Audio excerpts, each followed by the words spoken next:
প্রিয় দর্শক, আসসালামু আলাইকুম। আমরা আজকে তিনজন ইসলামী চিন্তাবিদ যারা বাংলাদেশের দাওয়াতে তাবলিগের সাথে জড়িত আছেন, শীর্ষস্থানীয় বলা চলে তিনজন মানুষ আছেন যারা তাবলিগ নিয়ে গেল কয়েক বছর ধরে আমাদের বেশ কিছু বিতর্ক আমরা দেখছি। যদিও এই তাবলিগকে ঘিরেই বাংলাদেশের মুসলমানেরা সবাই এক সারিতে এসে বসতো। আমরা একসময় দেখেছি যে প্রচন্ড রাজনৈতিক বিরোধিতা সত্ত্বেও এবং খালেদা জিয়া এবং শেখ হাসিনা দুজন একই সাথে তাবলিগের মাঠে গিয়েছেন বিশ্ব ইজতেমায় মোনাজাতে অংশ নিতে। তো এরকম একটা ঐক্যবদ্ধ একটি সংগঠন কিভাবে হঠাৎ করে এই বিভাজন তৈরি হলো, এরই মধ্যে আমরা দেখেছি 2018 সালে এবং 2024 সালে পরপর দুবার মোট প্রায় 5 জন মানুষ এখানে নিহত হয়েছেন দুপক্ষের সংঘর্ষে। একটি পক্ষে আছেন মাওলানা সাদ এবং আরেকটি পক্ষে আছেন জুবায়ের সাহেব, এবং ওনার পক্ষটাকে আমরা এইভাবে বলতে পারি যে ওলামা পক্ষ এবং আরেকটা পক্ষ। যাক, এই বিষয়গুলো আমি নিজে বলে আমি বিতর্কিত হতে চাচ্ছি না, এটা ওনাদের আলেমদের ব্যাপার, যেহেতু ওনারাই বলুক কারা কোন পক্ষে আছেন। আমাদের সাথে উপস্থিত আছেন তিনজন। একজন মুফতি শফিউল্লাহ মাক্কি, তারপরে আছেন আমাদের শেখ জামান ভাই নিউ ইয়র্ক থেকে যুক্ত হয়েছেন, এবং নুরুজ্জামান নূর ভাই আছেন। আমরা প্রথমে শেখ জামান আপনার কাছেই যাই। আগে বলে রাখি যে ওনারা নিজেরাই স্বপ্রণোদিত হয়ে বলেছেন যে দুইটা পক্ষ এখানে আছেন, যেখানে মুফতি শফিউল্লাহ মাক্কি এবং নুরুজ্জামান নূর ওনারা একটি পক্ষে রয়েছেন এবং শেখ জামান উনি আরেকটি পক্ষে আছেন।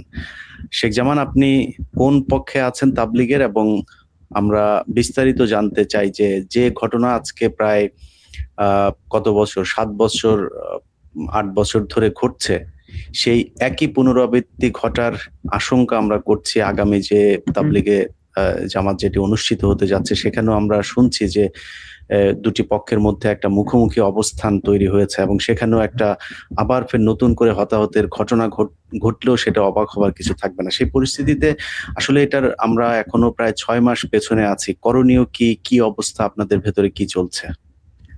ধন্যবাদ ইলিয়াস ভাই, আপনি বিশেষ করে আপনি আমাদেরকে সুযোগ করে দেওয়ার জন্য, এবং মূলত আজকে আপনাকে পেয়ে আমরা অত্যন্ত আনন্দিত যে এই কথাগুলা দেশবাসী পাশাপাশি আমরা চাচ্ছি যে সরকার বাহাদুরের নজরে এই বিষয়টা আনতে। আমি একসময় ছিলাম মাওলানা সাদ সাহেবের পন্থী। আমি ওনাকে আমির হিসেবে মেনে কাজ করা শুরু করি, কিন্তু গত 2 বছর যাবত আমি মাওলানা সাদ সাহেবের পক্ষ থেকে সরে গেছি। যেটা আমাদের আসলে বলতে গেলে 2018 থেকে এই বিভেদটা শুরু হয়। সারা বিশ্ব পরিমণ্ডলে এটা 2018 না, এটা 2016 থেকে শুরু হয়েছে অফিসিয়ালি। পাকিস্তান থেকে এটা শুরু হয়েছে। দেন 2018-র পর থেকে বাংলাদেশের বিভিন্ন প্রেক্ষাপট এবং বিশ্ব প্রেক্ষাপট দেখে আমাকে এবং আমার পরিবারকে, যেহেতু আমার বাচ্চারা 2 জন হাফেজ এবং তারা আলিম কোর্স করতেছে, এবং আমার ঘরে আমার স্ত্রী সহ সবাই আহলিয়া, এরাও দিনের লাইনে পড়ালেখা করে। সঙ্গত কারণে আমি ওলামাদের পক্ষ অবলম্বন করতেছি। গত 2 বছর ধরে দেখছি যে বিভেদটা এত বেশি শক্তিশালী হয়ে গেছে যে এইখানে। শেখ জামান ভাই, দুঃখিত একটু। নুরুজ্জামান ভাই, আপনি যদি আপনার বক্তব্য শুরু করার আগে ক্যামেরাটা একটা জায়গায় স্থির করে রাখেন তাহলে দেখতে ভালো লাগবে আর কি। ক্যামেরাটা আপনি একটা জায়গায় স্থির করুন। জি, ঠিক আছে। জি, যাই হোক, তো বিষয়টা হচ্ছে যে আমি গত 2 বছর আগে আমাকে ডিসিশন নিতে হয়েছে যে বিশ্ব পরিমণ্ডলে দাওয়াতে তাবলিগের খুব খারাপ অবস্থা দেখে, বিশেষ করে এইটা দেখে আর সুযোগ হয়নি যে না, আসলে ওলামাদের সঙ্গে থাকতে হবে। তো মাওলানা সাদ সাহেব নিজে একজন ওলামা, কিন্তু তারপরও যে আরেকটা যেটাকে বলা হয় সুরাপন্থী, ওনারা মেজরিটি সবটাই হচ্ছে ওলামা। তো যেহেতু ওনারা ওলামাদের সঙ্গে থাকা হচ্ছে নবী রাসূলের সুন্নাহ, এবং নবী রাসূলের তারা হচ্ছে উত্তরাধিকার, সেই কারণেই আমি ওনাদের সঙ্গে থাকার সিদ্ধান্ত নিচ্ছি বিভিন্নভাবে করে। আর যে অবস্থা সৃষ্টি হয়েছে বাংলাদেশে, সেটা যে পক্ষই থাকুক না কেন, আমি আজকে মূলত বিনীত অনুরোধ করার জন্য, যেটা এটা হচ্ছে যে 2018 থেকে বাংলাদেশে এটা শুরু হয়েছে এবং এখনো পর্যন্ত এই অবস্থা চলতেছে।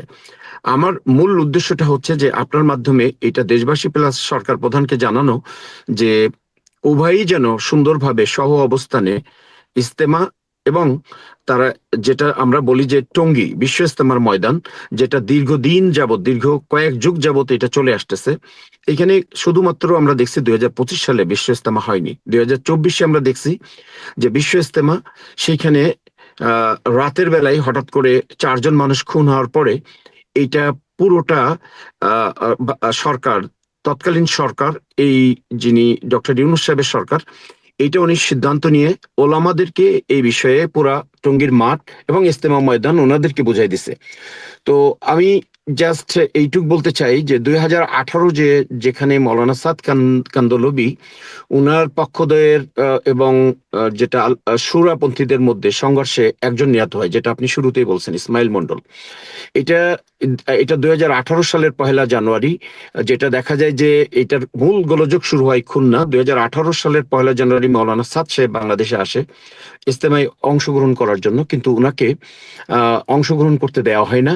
এক পর্যায়ে উনি বাংলাদেশ থেকে উনাকে সরকার 13 জানুয়ারি 2018 সালে মৌলানা সাদ সাহেবকে ভারতে যেতে বাধ্য করেন। পরবর্তীতে আমরা দেখছি যে 2018-র 1 ডিসেম্বর ঠিক 2019-এর ইজতেমার আগে এই খুনটা সংঘটিত হয় এবং অনেক বড় একটা রক্তক্ষয়ী সংঘর্ষ হয়। সেটা 2018 সালের 1 ডিসেম্বর, উভয় পক্ষের একটা ঘটনার প্রবাহের ফলে এটা শুরু হয়।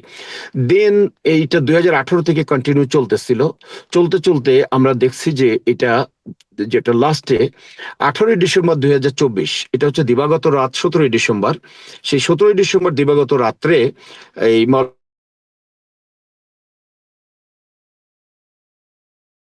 পক্ষ থেকে 2018-তে ওনারা ইজতেমার মাঠ দখল বা এরকম তারা যায়, এটা আপনার মনে আছে, হাসানাত সার্জিসের পক্ষ থেকে আহ, একটা সংবাদ সম্মেলনের পরে ওনারা রাতের অন্ধকারে রওনা করেন এবং যেখানে 4 জন মানুষ খুন হন।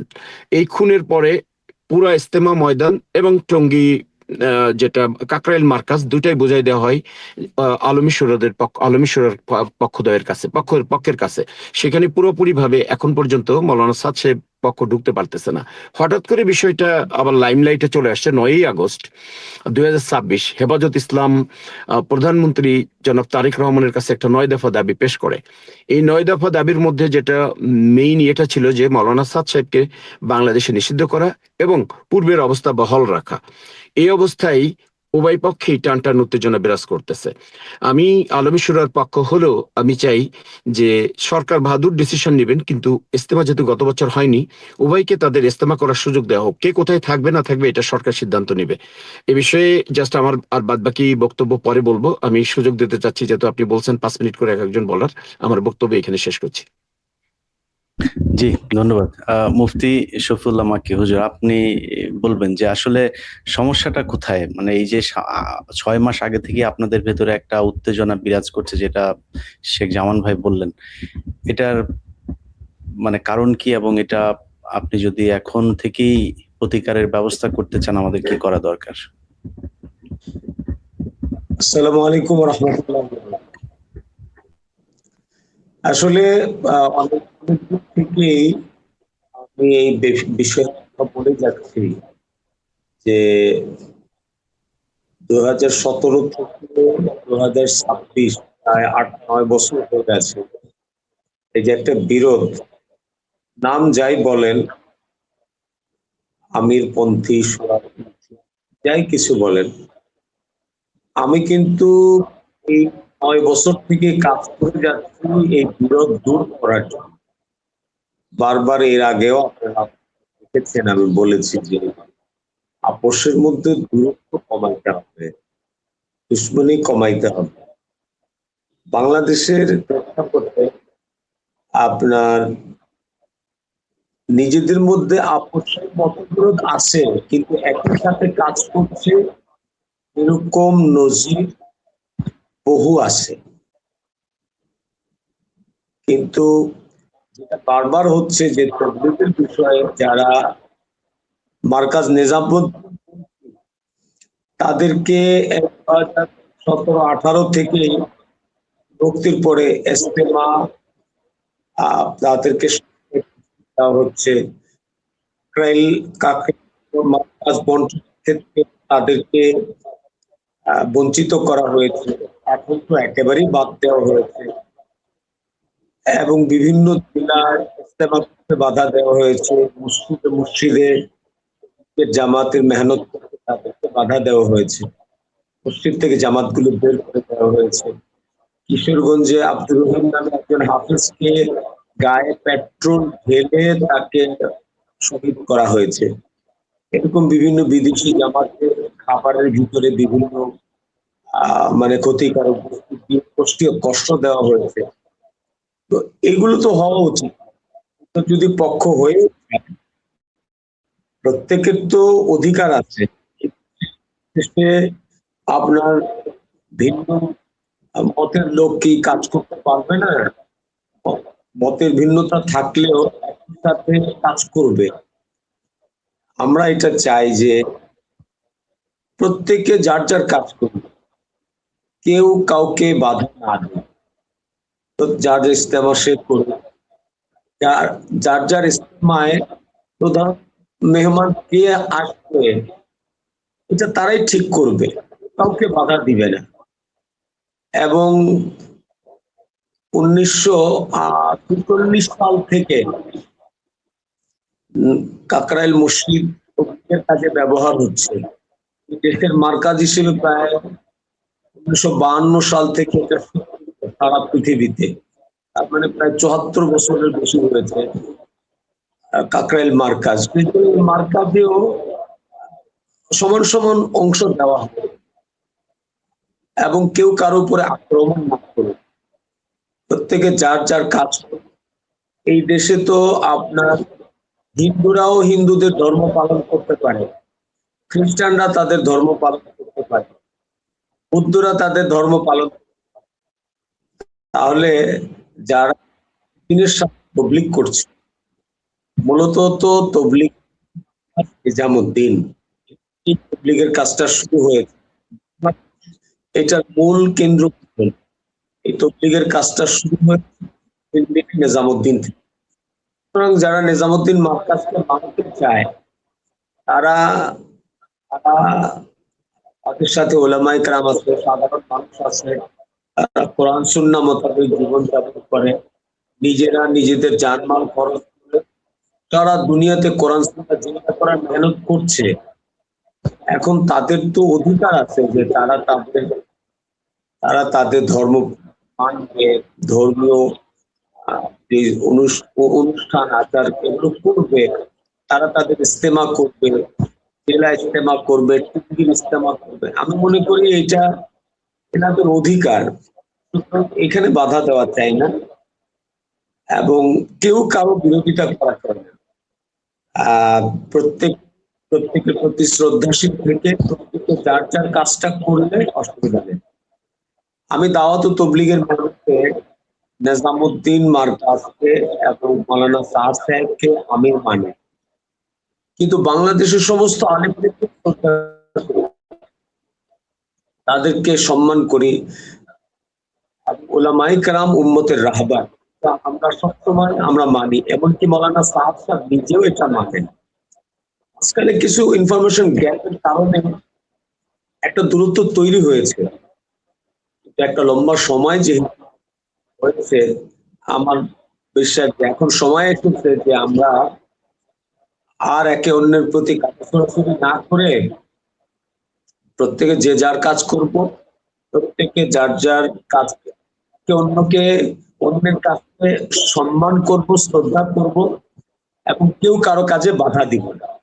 তার ইস্তেমার প্রধান মেহমান কে হবে এটা তারা নির্ধারণ করবে, আমরা কাউকে বাধা দিব না। এটাই অনুরোধ থাকবে। আজকে আপনাদের মাধ্যমে আমাদের সরকার বা যা মিডিয়া সারা দেশের মানুষ, সারা দুনিয়ার মানুষ শুনবে। আমি অনুরোধ করব আর যেন কোনো বাড়াবাড়ি না হয়, কাকরাইল উভয়ের মধ্যে বন্টন করে দেওয়া হয়। টঙ্গীর মাঠ তো ইস্তেমার মাঠ, ইস্তেমা হয়, উভয় পক্ষকে সুস্থভাবে ইস্তেমা করার সুযোগ দেওয়া হয়। আর যার যার ইস্তেমার প্রধান মেহমান থাকবে সেটা তারা নিজেরা নির্ধারণ করবে, কেউ কাউকে বাধা দেবে না। আজকে যদি মৌলানা সাদ সাহেবকে বাধা দেওয়া হয়, ওনার অনুসারীরা যদি কালকে আবার মৌলানা ইব্রাহিম দেওলার ব্যাপারে আপত্তি তোলে, আহমদ লার সাহেবের ব্যাপারে আপত্তি তোলে, আরো উত্তেজনা তৈরি হবে। আমরা আর কোন উত্তেজনা চাই না, আমরা বাস এতটুকু চাই যে শান্তভাবে, এই পৃথিবীর মধ্যে সবচেয়ে শান্ত মেহনত হলো তবলিগের মেহনত। সেই হিসেবে যেন সুন্দর পরিবেশ হয়, সামনে যেন আর কোনো অস্থিতিশীল পরিস্থিতি তৈরি না হয়। জি জি ধন্যবাদ। আপনার জি ধন্যবাদ। যে আমি আপনার কাছে একটা কোশ্চেন করে তারপরে নুরুজ্জামান ভাইয়ের কাছে যাই, সেটা হচ্ছে যে আপনারা যেহেতু যেটা বুঝলাম আর কি, আপনারা নিজেরাই চান যে দুইটা আলাদা আলাদা হোক, তো সেই ক্ষেত্রে কোন কাদের আখেরি মোনাজাতে যুক্ত হলে আপনার এটা কবুল হবার সম্ভাবনা বেশি থাকবে, এটা এই কোশ্চেনটা আপনার কাছে করে তারপরে নুরুজ্জামান ভাইয়ের কাছে যাই। যেহেতু মানুষ হয়তো অনেকে আছে আগে তো এক জায়গায় আসতেন, এখন যদি দুইটা হয় হয়তো দুইবার আসার সুযোগ পাবেন না। একবার যদি আসতে হয় সেই ক্ষেত্রে কোনটাতে আসলে কবুল হতে পারে, এটা সম্ভাবনা বেশি থাকবে, এটা আপনি একটু জানায়েন দর্শকদেরকে, জানাইলে আমার মনে হয় তারা সেটাতে যুক্ত হতে পারবে। নুরুজ্জামান ভাই আপনি বলুন। জি, আসসালামু আলাইকুম সবাইকে।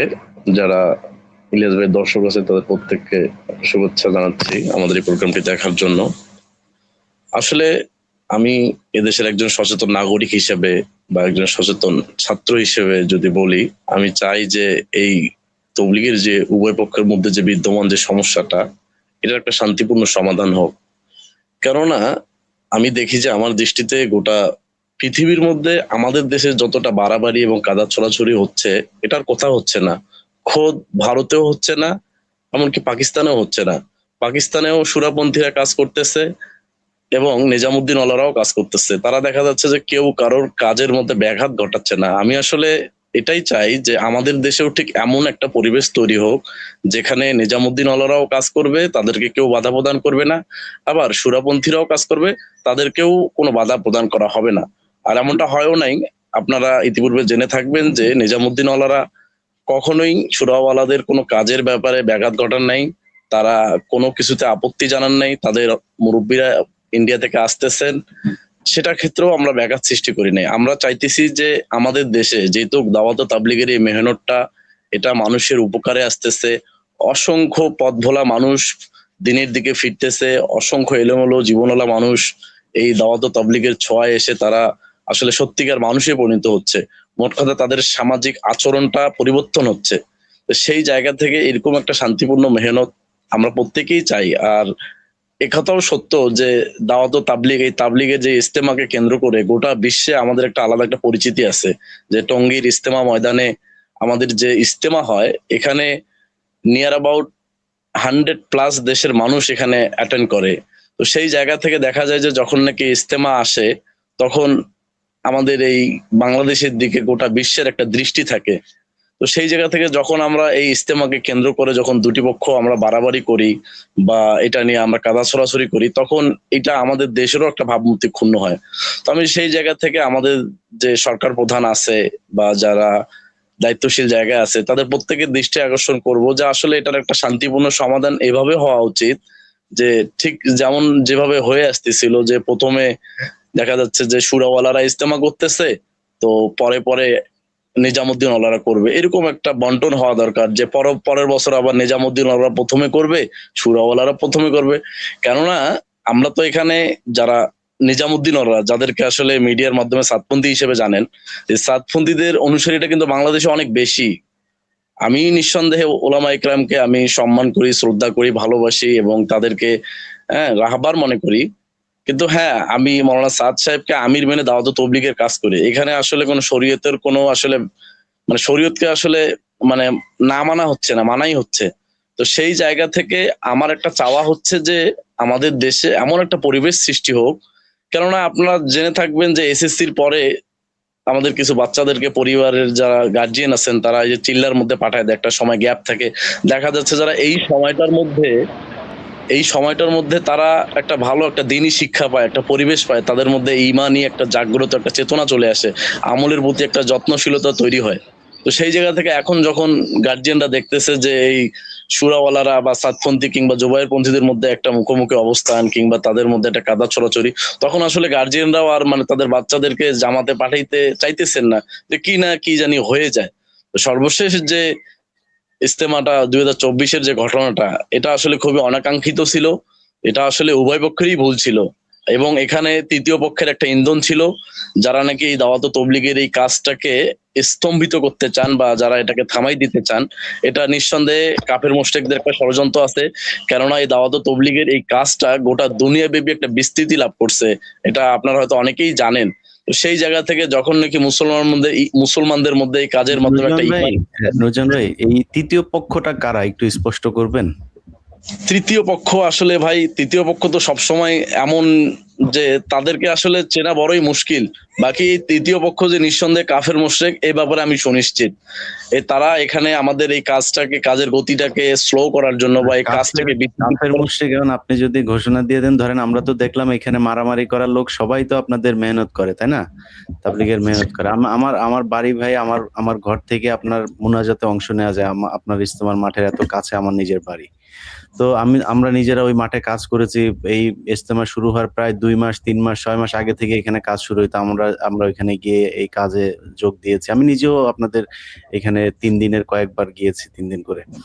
তো এখন এই আপনাদের যারা মারামারি করছে তাদের সবাইকে আমরা দেখছি, সেই সবারই মাথায় টুপি আছে, সবার পাগড়ি আছে। আপনাদের লোকই তো, এখানে তো কাফের মুশরিক বলে আমরা কাউকে দেখছি না। তো সেই ক্ষেত্রে আপনাদেরকে ফাইন্ড আউট করতে হবে সেই পক্ষটা আসলে কারা। আপনারা তো জানেন, একটু জানান আমাদের।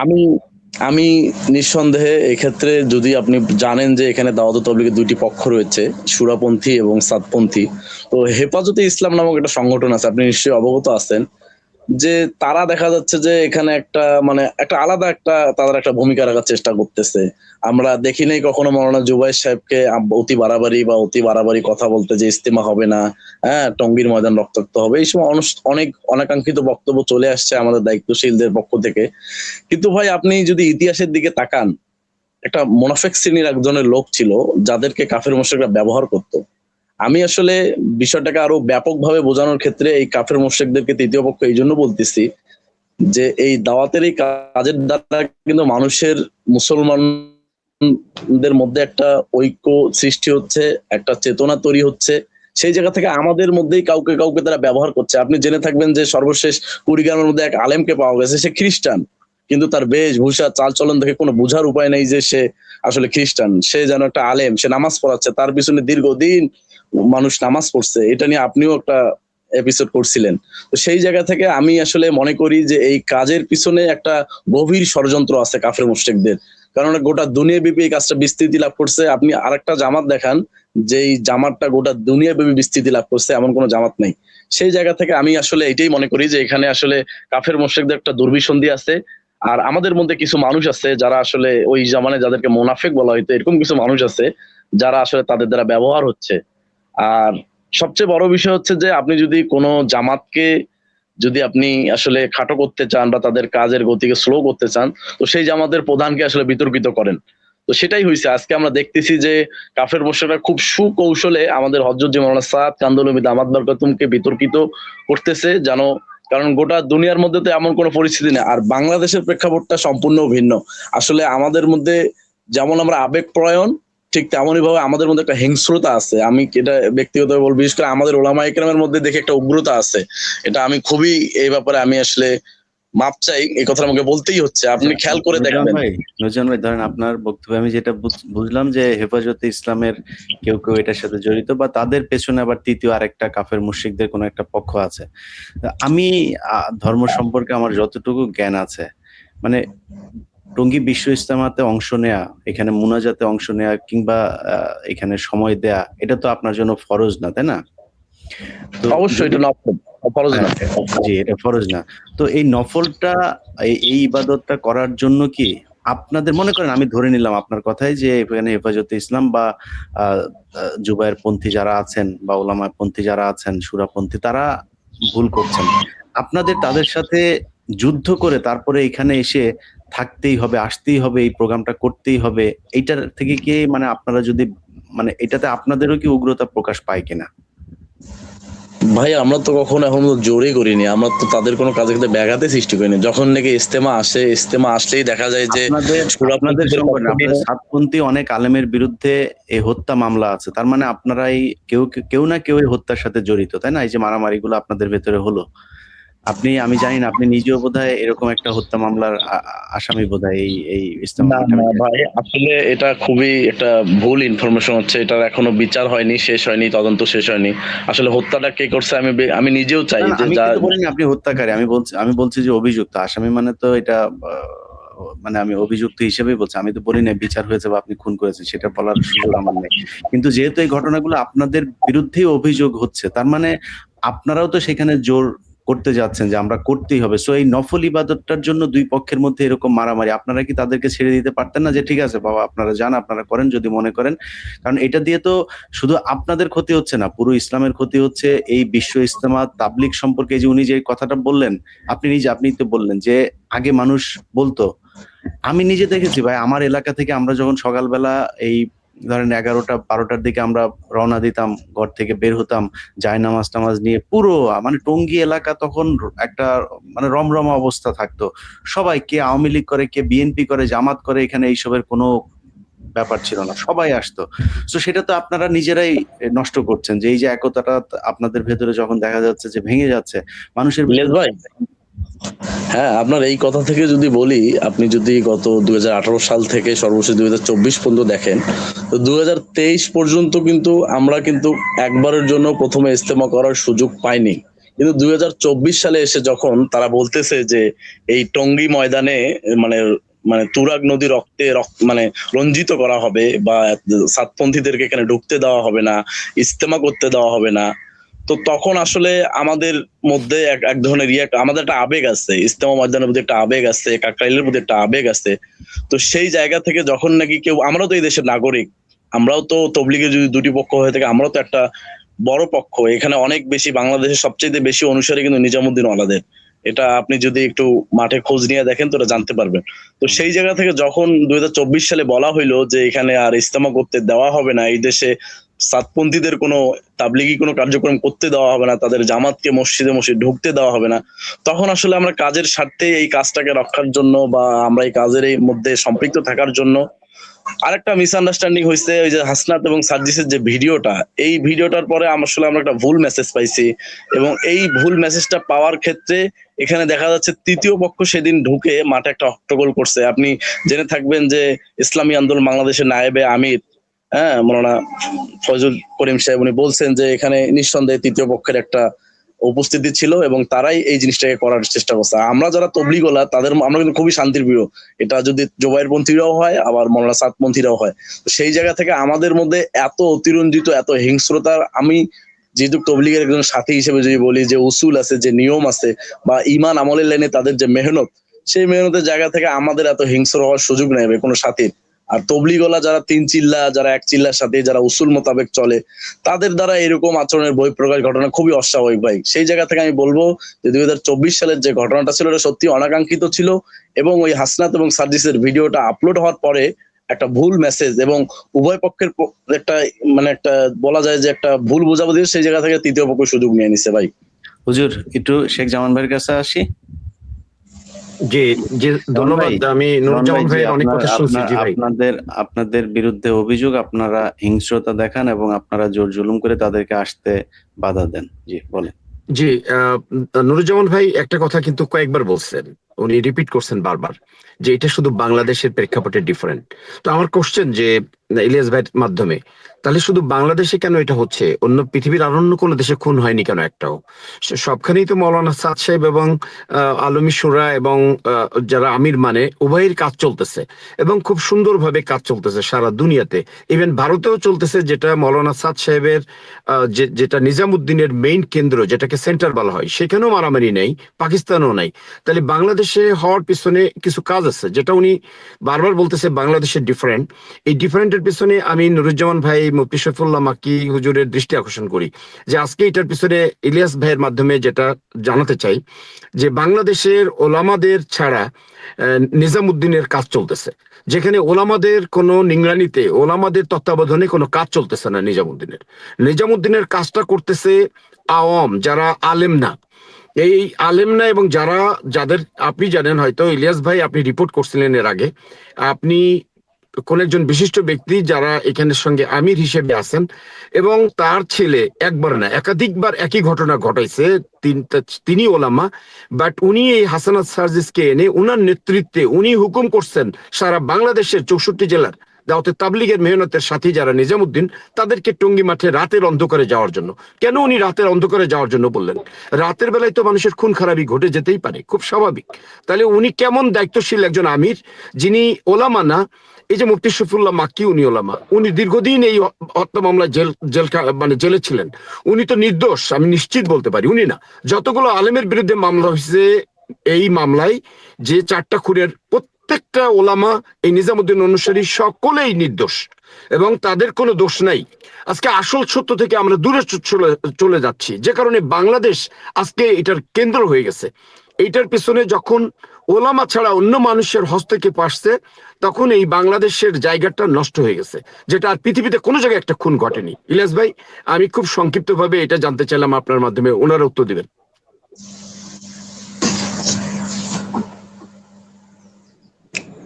জি, আমি বলতে চাই।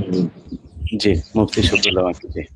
আপনি যদিও বাকি দুইজনের চাইতে একটু মধ্যপন্থী কথা বলেছেন, বাট এর মাঝখানে অনেকগুলো পাল্টা অভিযোগ চলে এসেছে। আপনার মাধ্যমে আমরা শেষ করতে চাই না, দুঃখিত, আমি নুরজাহান ভাইয়ের কাছে আরেকবার আসবো। শফিউল্লাহ মাক্কি, আপনার কাছে আমি শেষ করতে চাই যে আপনি যেটা বলেছেন যে একটা দুই পক্ষই সহ অবস্থান নিয়ে দুইটা আলাদা আলাদা হতে পারে, সেক্ষেত্রে এই যে শেখ জামান ভাই বললেন যে রাতের আধারে আপনাদের সেখানে যাওয়ার প্রয়োজন ছিল কি? আচ্ছা, আমি শুরুতে, আপনি আমার কাছে এর আগে যে প্রশ্ন রেখেছিলেন, জি, কোন সেটা। পক্ষের দোয়ায় শরিক হবেন, বেশি লাভ হবে কম লাভ হবে, আসলে আল্লাহ তাআলা সবসময় শোনেন। আল্লাহ তাআলা শোনার জন্য ইস্তেমায় যাওয়াও জরুরি না। আমি উভয় পক্ষের ইস্তেমার দোয়াই কবুল হয় এটা বিশ্বাস করি। কারণ আমাদের যে একটা বিভেদ হয়েছে এখানে, আমরা কাউকে বাতিল বা খারাপ মনে করি না। একটা মতাদর্শের মানে অমিল হয়েছে। কেউ আমির মানে, কেউ সুরা মানে। সবাই মুসলমান, সবাই আল্লাহ মানে, কোরআন মানে, হাদিস মানে। এটা একটা ইগো প্রবলেম হয়ে গেছে। ব্যাপক একটা সংগঠন যখন অনেক বড় হয়, লোক যখন অনেক বেশি হয়, নিয়ন্ত্রণ করা একটু মুশকিল হয়, এছাড়া আর কিছু না। সুতরাং ওলামাপন্থী বা সুরাপন্থীদের ইস্তেমায় গেলেও দোয়া কবুল হবে, আর নিজামুদ্দিন পন্থীদের বা আমির পন্থীদের ইস্তেমায় গেলেও দোয়া কবুল হবে। তবে আমি এখানে মাঝখানে যে কথাটা বলতে চাই, যেটা আমাদের শেখ জামান ভাই বলেছেন যে সারা পৃথিবীর কোনো দেশে মারামারি নাই, কোনো দেশে খুন হয় নাই, বাংলাদেশে কেন হয়েছে? প্রেক্ষাপটটা একটু ভিন্ন। আপনি দেখবেন পুরা পৃথিবীতেই তবলিগের এই বিভক্তিটা আছে, দুইটা দল, কেউ আমির মানে, কেউ সুরা মানে। পুরা পৃথিবীতে, এমনকি ইন্ডিয়াতে যেখানে মূল সমস্যা, সেখানেও এই সমস্যা, যে এক দল আমির মেনে তবলিগ করে, আরেক দল সুরা মেনে তবলিগ করে।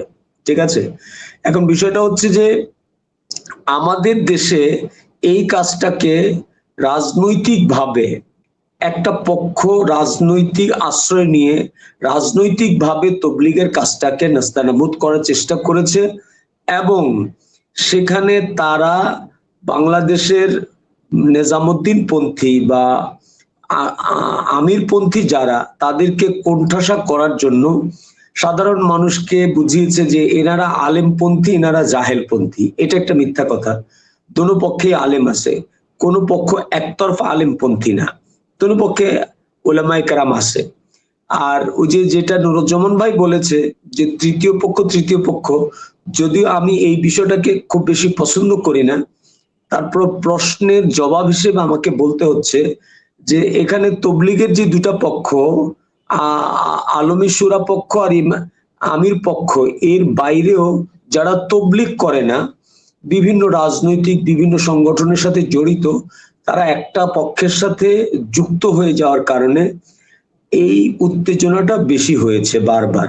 নুরুজ্জামান ভাই একটা কথা বারবার বলেছে যে তবলিগের দুই পক্ষের কাউকেই আমরা এতটা হিংস্র মনে করি না যে মারামারি হইতে পারে। তবলিগেরা তো কেউ তাকে মারলে তাকে মসজিদ থেকে বের করে দিলেও সে ভাই বলে বের হয়ে আসার কথা। একটা ছোট প্রশ্ন হুজুর, একটা ছোট প্রশ্ন যুক্ত, সেই পক্ষটা আপনি যাদের বলছেন যারা আলেম না বা কিছু না, এরকম একজনের কথা আমরা শুনি, তিনি হচ্ছেন ডেইলি স্টারের সম্পাদক জনাব মাহফুজ আনামের বোন জামাই। তিনি পেশায় একজন সম্ভবত ইঞ্জিনিয়ার।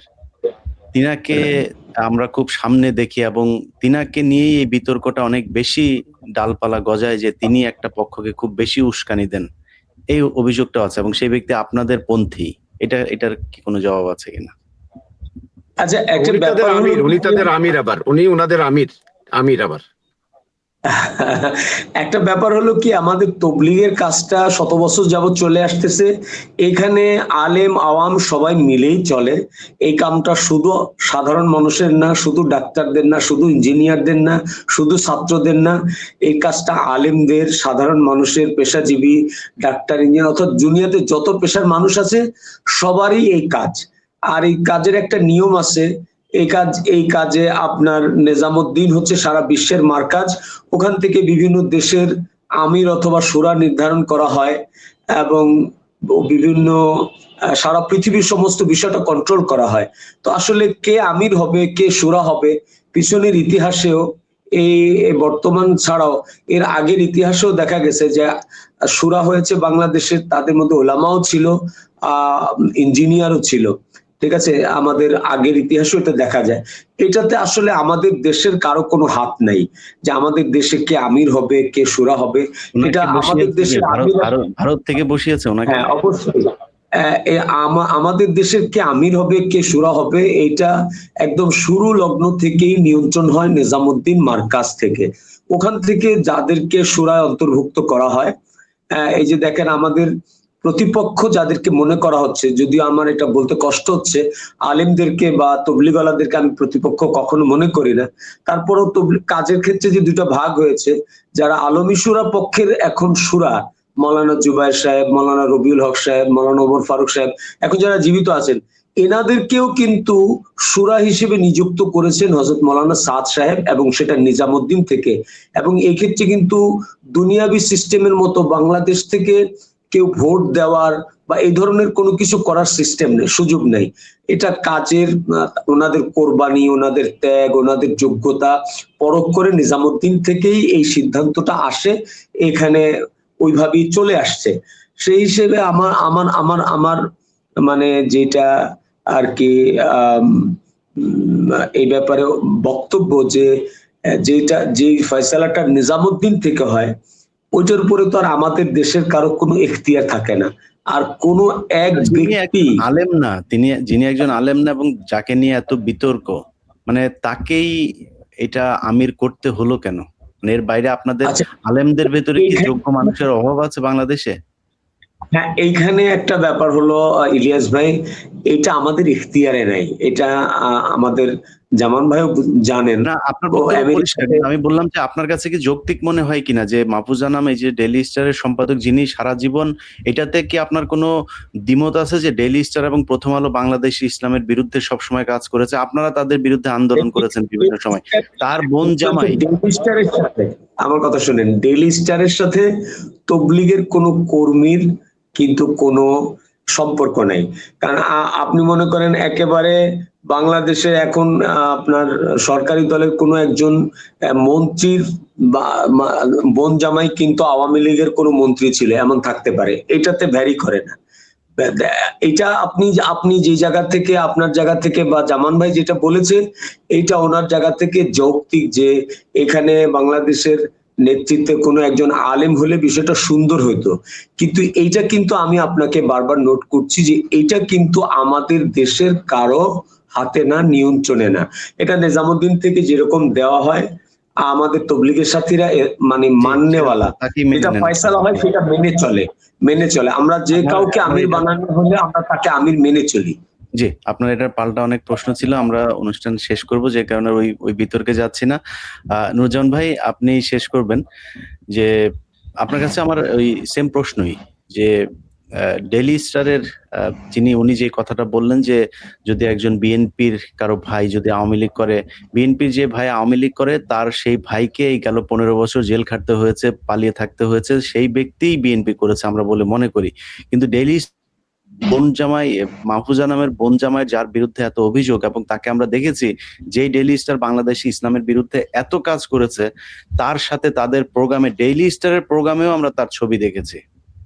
সো তার সাথে তো ডেইলি স্টারের সম্পাদকের সম্পর্ক খারাপ না, যে আপনি বলবেন তার বিরোধী পক্ষ, এরকম না। সে মাহফুজা নামের সাথে খুব ঘনিষ্ঠ সম্পর্ক, এবং আমরা দেখেছি যে আপনাদের এই গ্যাঞ্জামের সময় বিভিন্ন বিশেষ রিপোর্ট করা হয়েছে ডেইলি স্টার থেকে, যেখানে এই আপনাদের ভেতরে যে বিরোধ, সেটাকে আরো বেশি উস্কে দেওয়ার চেষ্টা করা হয়েছে। আপনার মনে হয় কিনা যে সেই তৃতীয় পক্ষটা, যেটা ওই যে বললেন হেফাজতের সাথে কোনো এক কাফের মুশরিকদের যোগাযোগ থাকতে পারে? আমি যদি আপনারে বলি যে আপনাদের সাথে এই যে ডেইলি স্টারের এদের পেছনে কাফের মুশরিকদের কোনো একটা যোগসাজশ থাকতে পারে? আসলে তো ভাই, আপনি যে কথা বলতেছেন, ডেইলি স্টারের যিনি বর্তমান সম্পাদক, আমিও ব্যক্তিগতভাবে তার যে কাজ, এই জিনিসটাকে ডিসলাইক করি। আপনি যেটা বলতেছিলেন যে বাংলাদেশ, প্রথম আলো এবং ডেইলি স্টার, আমি আপনার এই কথার সঙ্গে একমত। বাট মৌলানা, আমাদের যিনি আমির, ওয়াসিফ ভাইয়ের ছোট বোন জামাই হচ্ছেন মাহফুজা নাম। এটা তাদের একটা পারিবারিক সম্পর্ক, কিন্তু এই সম্পর্কের কারণে যে আপনি এটাকে তবলিগের সঙ্গে একবারে মানে ট্যাগ করবেন, এটা আসলে কোনোভাবেই যায় না। আমার যেমন ওই যে কথাটা মুফতি সাহেব বললেন, যেমন টুকু সাহেব বর্তমান যে জ্বালানি মন্ত্রী, তিনি শেখ সেলিমের কি বেয়াই হন, তো সেক্ষেত্রে কি আমরা তাকে ওইভাবে তাকে মানে নেই? সেই জায়গা থেকে আসলে আমাদের এই ধারণা বেঁচে থাকতে পারেনি, তিনি পালায় ছিলেন বিদেশে। টুকু 15 বছর বিদেশে পলায় ছিলেন। জি বলেন। আমি কিন্তু আপনাকে খুব ভালোভাবে শুনতে পাইনি, তারপরেও আমি এটাকে এভাবে মনে করি যে এটা আসলে একটা পারিবারিক সম্পর্কের। যে টুকু শেখ সেলিমের বোন জামাই হওয়া সত্ত্বেও টুকুকে কিন্তু বাংলাদেশে থাকতে দেওয়া হয়নি। তিনি মামলা হামলা এগুলো নির্যাতন সহ্য করে তিনি বিদেশে পালিয়ে থাকতে বাধ্য হয়েছিলেন, তিনি দেশে আসতে পারেন নাই। কিন্তু মাহফুজ আনামের সাথে আপনাদের আমির সাহেবের যে সম্পর্ক, সেটা কিন্তু অত্যন্ত ঘনিষ্ঠ। এটা পরস্পর বিরোধী হয়। আপনারা সারা জীবন যুদ্ধ করেছেন প্রথম আলো ডেইলি স্টারের বিরুদ্ধে, সেই ডেইলি স্টার একজন ঘনিষ্ঠ মানুষ আপনাদের আমির হয়ে গেল, যার আপনাদের তিনি মুফতিও না, তিনি মাওলানাও না, কিছুই না, অথচ আপনাদের আমির হয়ে গেল এবং ভারত থেকে তাকে বানিয়ে দেওয়া হয়। আপনি কি এটা মনে করেন যে ডেইলি স্টারের সম্পাদকের মানে সম্বন্ধী হওয়ার কারণে ওয়াসিফ সাহেব বাংলাদেশের আমির হইছেন? এটা জাস্ট একটু যদি বলেন। এটা আসলে আপনি দেখবেন যে মাহফুজা নামের মধ্যে আসলে তার মধ্যে কোনো সুন্নতের কোনো মানে নেই, পার্টিসিপেশন নেই, দিন ইসলামের তেমন আবেগ নেই। হ্যাঁ, তাকে সেকুলার টাইপ আমরা লোক মনে করি, আমিও তাই মনে করি। তো সেই জায়গা থেকে অ্যাজ এ রিলেটিভ হিসেবে একটা সখ্যতা থাকতেই পারে ভাই। আপনি খোঁজ নিয়ে দেখেন যে রিলেটিভদের মধ্যে একটা সম্পর্ক থাকে, যত আমাদের মত। আপনারা কিছুক্ষণ আগে ফজরের নামাজ পড়েছেন, আমি এটা সত্যি কথা বলি, মানে একদম ফর্মাল একটা আলোচনা করি। আপনি সত্যি মানে একদম মন থেকে বলেন, আপনাকে যদি বলা হয় যে আপনাদের ভেতর থেকে কাউকে একজনকে আমির বানাতে, আপনি ওই ব্যক্তিকে বানাতেন কিনা? সত্যি করে বলেন তো এটা। ভাই এখানে তো আমার আসলে এখতিয়ার নাই। যদি আমার এরকম এখতিয়ার আমি বলছি, সেটা তো আমি ব্যক্তিগতভাবে একজন আলেমকে চাইতাম। আমি ব্যক্তিগতভাবে একজন আলেমকে চাইতাম। আপনাকে যদি আমি বলি, আমি একজন আলেমকে চাইতাম। আমি একজন আলেমকে চাইতাম, মানে যদি আমার এই এখতিয়ার থাকতো। উনি যদি আমির হতেন, উনি একজন আলেমকে চাইতেন। উনি স্বীকার করলেন যে একজন আলেমকে বলতেন। ইভেন মুফতি শফি মাক্কি উনিও বলতেন যে আলেমকে আমির বানানো হোক। তাইলে কেন আপনারা আলেম বাদে আজকে সমস্যার সমাধান হয়ে যায় একটাই? ঠিক আছে হুজুর, আমি আসলে কোনো পক্ষের ভেতরে আমি কারোর বিরুদ্ধে উস্কে দেওয়ার জন্য আজকের এই প্রোগ্রাম। ভাই আমি আরেকটু বলি ইলিয়াস ভাই, আমার একটা মেসেজ ছিল যে আমরা 2024টা সবাই দেখছি। আসলে যারা নিজামুদ্দিন অনুসারী, এখানেও কিন্তু প্রায় পরিবার সহ প্রায় কোটি মানুষের বেশি আছে, মানে এই জামাতের সাথেও প্রায় কোটি মানুষের একটা এঙ্গেজমেন্ট আছে, সম্পৃক্ততা আছে। এই এতগুলো মানুষকে যদি অধিকার থেকে বঞ্চিত করা হয়, তো এটা কি আমাদের আসলে নাগরিক অধিকারকেও খর্ব করা হবে না? এটা কি আমাদের মানবাধিকার, আমাদের মত প্রকাশের স্বাধীনতা? যদি ইনফ্যাক্ট যে যেমন হেফাজতে ইসলাম একটা সুসংগঠিত একটা দল, সেই জায়গা থেকে তারা একটা পক্ষে তারা একটা অবস্থান নেওয়ার কারণে তাদের ওই পক্ষটা অনেক বেশি স্ট্রং হয়েছে রাজনৈতিক ভাবে, সাংগঠনিক ভাবে। বাট আমাদের মধ্যে তো কেউ আমরা রাজনৈতিক ভাবে তেমন মানে অত বেশি ভালো জায়গায় নাই, বা আমাদের মধ্যে আমাদের যারা নেতৃস্থানীয় ব্যক্তিত্ব তারা কেউ রাজনীতির সাথে নাই। তো সেই জায়গা থেকে কিন্তু আপনারা জিতে গেছেন, কিন্তু ওই পক্ষের না, কিন্তু বেশি ইলিয়াস ভাই, ইলিয়াস ভাই, আমি নুরুজ্জামান ভাইয়ের কথা শেষ ধরে আপনার অনুষ্ঠান বেশি দূর নিব না। নুরুজ্জামান ভাই, একটা সেকেন্ড।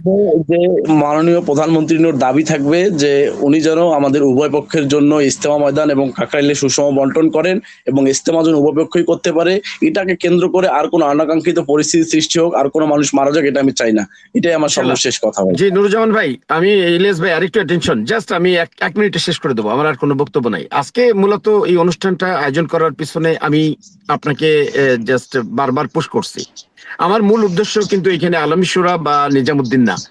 নিজামুদ্দিনের যারা আছেন বাংলাদেশে, যারা সমর্থন করে নুরুজ্জামান ভাইয়ের মতো, যারা আলেম না, ওনাদের দিল একেবারে সাফ, ওনারা অত্যন্ত ভালো মানুষ এবং ওনারা ওলামাদেরকে রেসপেক্ট করেন। পাশাপাশি আলমী শুরার যারা আছেন ওনারাও ভালো। কাজে আমার বক্তব্যটা হচ্ছে যে আজকে উভয়কেই সুন্দর একটা অবস্থানে এনে ইজতেমার মাঠের একটা ন্যায্য হিস্সা আপনার মাধ্যমে বর্তমান সরকারের কাছে দাবি জানাতে চাই, এবং কাকরাইলের ব্যাপারেও যে তারা উভয় যেন শান্তিপূর্ণভাবে ইজতেমা করতে পারে। সেখানে মাওলানা সাদ সাহেবের আসা বা না আসার বিষয়ে আমার কোনো বক্তব্য নাই, শুধু আমি চাই যে উভয় শান্তিপূর্ণভাবে ইজতেমা এবং কাকরাইলের হিস্সাটা পেতে পারে। আপনার মাধ্যমে এটা।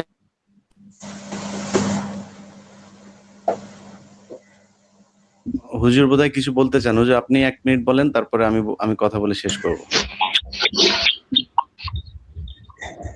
জি, আসলে ইলিয়াস ভাই, আপনার আমি বাংলাদেশের যতগুলো বড় ফ্যান আছে তার মধ্যে আমি একজন। আজকে আপনার সাথে আমি কথা বলবো, এটা আমি চিন্তাই করতে পারি। আপনার পাকিস্তান কি কি করেছে বাংলাদেশের, এটা দিয়ে একটা আপনি ডকুমেন্টারি করেছেন, এটা শুনে না আমি তো নিজেই আশ্চর্য হয়ে গেছি। আমার বাবা কিন্তু মুক্তিযুদ্ধের সময় বাংলাদেশের হয়ে যুদ্ধ করার কারণে পাকিস্তানে বন্দী ছিল। আমি একজন গর্বিত মুক্তিযোদ্ধা সন্তান। যাই হোক, তো আমি যেটা বলতে চাই আপনার কাছে যে আমি বাংলাদেশের এই যে তবলিগের দুইটা পক্ষ, এটা নিয়ে মানে আমি জাস্ট এটাকে কি শব্দ আমি ব্যবহার করব, আমি ক্লান্ত, আমি আর চাই না। মানে এই পক্ষ মারামারি ঝগড়া আর একটা সেকেন্ড থাকুক, আমি আর এটা চাই না। যে কোনো মূল্যে এটা বন্ধ হওয়া দরকার। কি করা লাগবে তাই করব। বাংলাদেশের হযরত উলামায়ে কেরাম, আমি ইন্টারাপ্ট করা পছন্দ করি না, তারপরও আমার নুরুজ্জামান ভাইয়ের একটা কথা আমি একটু করছি যে আমরা এইটা আর কোনোভাবে মানে এই তৃতীয় পক্ষ অমুক, বিশেষ করে হেফাজতে ইসলাম বা এই উলামায়ে কেরামকে দোষারোপ করে কোনো বক্তব্য দেওয়া মানে হলো এখনো এই আগুনের মধ্যে কোনো একটু স্ফুলিঙ্গ বাকি রাখা। একদম আমি বলবো যে উলামায়ে কেরামের ব্যাপারে পাকসাফ হয়ে যান। উলামায়ে কেরাম উম্মতের রাহবার, উলামায়ে কেরাম উম্মতের অভিভাবক। সাধারণ মানুষের ভুল ভ্রান্তি হইলে শাসন করা ইসলামের তৃতীয় পক্ষ বলি না, আমি কিন্তু কাফের মুশরিকদেরকে তৃতীয় পক্ষ বলার চেষ্টা করছি। আপনি জিনিসটাকে মানে ভুলভাবে নিছেন। মানে কোনোভাবে আর এই বিষয়টাকে আমরা জিয়া রাখতে চাই না। আমরা চাই যে উলামায়ে কেরাম উম্মতের অভিভাবক, উলামায়ে কেরাম অভিভাবক হিসেবে থাকবে, আর তবলিগের দুইটা পক্ষ যার যার কাজ শেষে করবে। সারা পৃথিবীতে তবলিগের দুই পক্ষ হয়েছে, উলামায়ে কেরাম হলো বিচারক। উলামায়ে কেরামের কাছে গেছে ভাই এটা না এটা, এটা না এটা, দারুল উলুম দেওবন্দ, উভয় পক্ষ যাচ্ছে। কিন্তু আমাদের দেশে যেটা আমাদের ভুল হয়ে গেছে যে আমরা উলামায়ে কেরাম বিচারকের জায়গা থেকে নেমে এসে একটা পক্ষ হয়ে গেছি। উলামায়ে কেরামকে বিচারকের জায়গায় থাকা দরকার ছিল। তবলিগের দুই পক্ষের যদি কোনো অভিযোগ থাকে, দুই পক্ষে আলেমদের কাছে গিয়ে অভিযোগ করবে, উলামায়ে কেরাম তাদেরকে মিট করে দিবে। এইটা যদি ভূমিকা এমন হইতো তাহলে হয়তো এতদূর পর্যন্ত গড়াইতোই না। আমি উদাত্ত আহ্বান করব যে আমাদের কাকরাইল মসজিদ এটা তবলিগের মারকাজ। আমি বলেছি ৭৪ বছর যাবত তবলিগের মারকাজ হিসেবে ব্যবহার হয়ে আসছে। সারা পৃথিবীতে 3টা মারকাজ সারা পৃথিবীতে পরিচিত, এই নেজামুদ্দিন কাকরাইল রায়বেন। সেই হিসেবে কাকরাইল মার্কাজের প্রতি আমাদের অন্যরকম একটা দুর্বলতা আছে। কাকরাইলের কথা নাম মুখে উচ্চারণ করলে, কাকরাইলের কথা স্মরণ করলে আমার চোখ থেকে পানি চলে আসে যে আমরা কাকরাইলে যেতে পারছি না, কাকরাইলে আমরা সব গুজারি করতে পারছি না, তবলিগের কারণে যেতে পারছি না। এটা আমাদের জন্য অত্যন্ত বেদনাদায়ক। আমি ইলিয়াস ভাই আবার নোট করছি আপনাকে, আমি কিন্তু শুধুমাত্র একজন তবলিগওয়ালা না। আমি যেমন একাধারে তবলিগওয়ালা, একাধারে আমার মাদ্রাসা আছে, আমি মাদ্রাসা শেখুল হাদিস বুখারী পড়াই, মাদ্রাসার প্রিন্সিপালও আমি।